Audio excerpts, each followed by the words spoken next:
हाँ जी, 12th class mental maths quiz की practice बेटा, मैट्रिसेस का पार्ट 7, क्वेश्चन नंबर 31.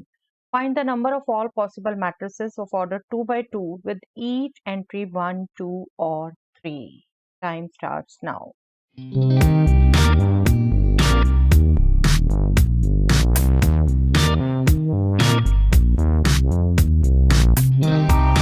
देखिए, मैट्रिक्स का ऑर्डर क्या बोला है बेटा, 2 by 2, दैट मीन्स 4 एलिमेंट, और हर एलिमेंट वैल्यू जो ले सकता है या तो 1 या 2 और 3 वैल्यूज में से ले सकता है. दैट मीन्स जो आपने 4 पोजीशन भरनी है उनमें से हर एक को भरने की 3 वेज है. तो फंडामेंटल प्रिंसिपल क्या कहता है, 3 पावर 4 होंगी total ways, that means 81. Final answer is 81 matrix.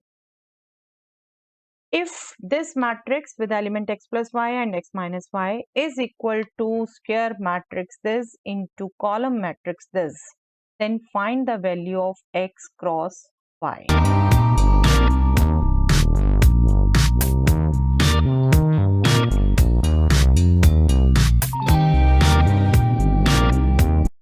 देखिए, बहुत स्मॉल मैट्रिसेस दी हुई थी बेटा, आप मेंटल कैलकुलेशन करते हैं, this row into this column 2 minus 2 0, that means x plus y आ गया 0, दैट मीन्स x y का नेगेटिव या यूं कहें y x का नेगेटिव है. और दूसरा x माइनस वाई किसके इक्वल आएगा, दूसरी रो इस कॉलम के 4 माइनस 6, तो x माइनस वाई आ गया 4 माइनस 6, दैट मीन्स -2. जब आपने इसको फिल किया तो -2y इक्वल टू -2 हो गया, x की जगह -y रखेंगे ना, दैट मीन्स y हो गया 1. जब y हो गया 1 तो x हो गया -1, और आपने वैल्यू निकालनी है x क्रॉस y की, जो हो जाएगी -1 into 1, that means -1. I hope mentally की जा सकती है बेटा ये कैलकुलेशन, इजी टू डू. आपका नेगेटिव पता चल गया, ये वैल्यू जैसे निकल गई ये भी इजीली निकल जाती है, nothing harder in it. If A matrix A is this, then find the value of A cube.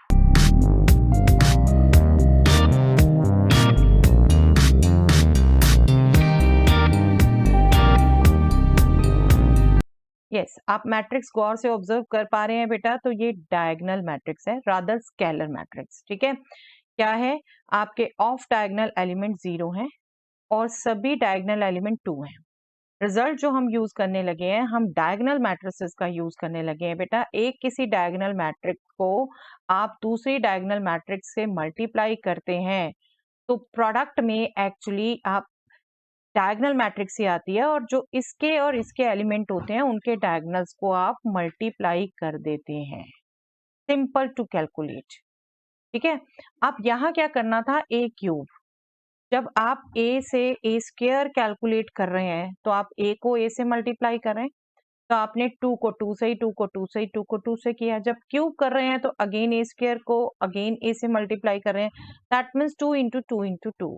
Diagonal की ही पावर 3 आएगी यहाँ पर. तो जो आपकी मैट्रिक्स होगी वो होगी 8 0 0 0 8 0 0 0 8. ओके, जिसको आप बिल्कुल डायगोनल मैट्रिक्स 8 8 8 भी बोल सकते हैं, जिसको आप बिल्कुल 8 टाइम्स आइडेंटिटी भी बोल सकते हैं. आप डायगोनल का हमने यहाँ रिजल्ट यूज किया, आपका दिमाग एक और भी चल सकता था. इसी ए को देखिए, आप लिख सकते हैं 2 इंटू आइडेंटिटी, राइट. जब ए क्यूब निकालेंगे तो 2 का क्यूब 8 इंटू आइडेंटिटी क्यूब, और आइडेंटिटी को जितनी बार मल्टीप्लाई करो आइडेंटिटी. तो दोनों में से कोई भी आपको क्लिक करता, बट ये रिजल्ट भी आपका याद रखना बहुत जरूरी है. यहाँ तो स्केलर थी, आप कर सकते थे कॉमन, लेकिन जनरली ये अगर एक भी अलग एलिमेंट आता था तब आप यही यूज करते. ठीक है, तो दोनों रिजल्ट याद रखिए बेटा, राइट. आपको रिजल्ट्स ध्यान होंगे ऐसे तभी कैलकुलेट कर पाएंगे, बट इजी था बिल्कुल कैलकुलेट करना. चलिए next. If a matrix A is this, then find A into A transpose.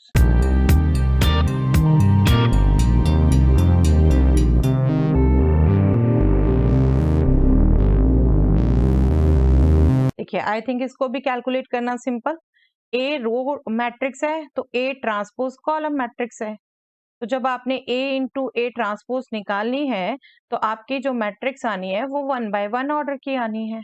ठीक है, 1 into 1 plus 2 into 2 plus 3 into 3, या ना रो को कॉलम से मल्टीप्लाई करेंगे, that means 1 plus 4 plus 9, that means 14 element आए। तो आपका आंसर होगा matrix with element 14। If A is diagonal matrix this and B is diagonal matrix this, then find A square B.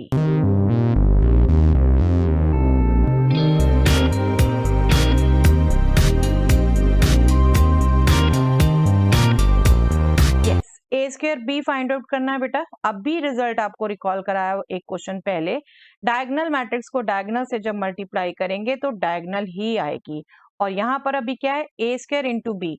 तो ए के एलिमेंट खुद से ही आप मल्टीप्लाई करेंगे, फिर बी के एलिमेंट से मल्टीप्लाई करेंगे देंगे। तो पहला आया 2 स्क्वायर मतलब 4 इंटू 1 4, दूसरा आया 3 स्क्वायर मतलब 9 इंटू 3 27, तीसरा आया -1 स्क्वायर मतलब 1 इंटू -4 -4। इजी टू डू ना। आपको ये रिजल्ट पता होना चाहिए। यस, डायगोनल को डायगोनल से मल्टीप्लाई करेंगे तो डायगोनल ही आएगा, और एलिमेंट्स आप कॉरस्पॉन्डिंग मल्टीप्लाई कर सकते हैं। और इसी का एग्जांपल बेटा उसमें दिया था आपको, जब आपका एक रिजल्ट रिकॉल कराया था कि मैट्रिक्स मल्टीप्लिकेशन हमेशा कॉम्यूटेटिव नहीं होती, बट किस केस में होती है, डायगोनल मैट्रिक्स के केस में। उसका रीजन भी यही है, देखिए जो हम मल्टीप्लिकेशन कर। ओके, तो वो रिजल्ट भी याद रखिए। अच्छा, वो भी एग्जाम्पल अच्छा है। ओके, चलिए, that's all for the day.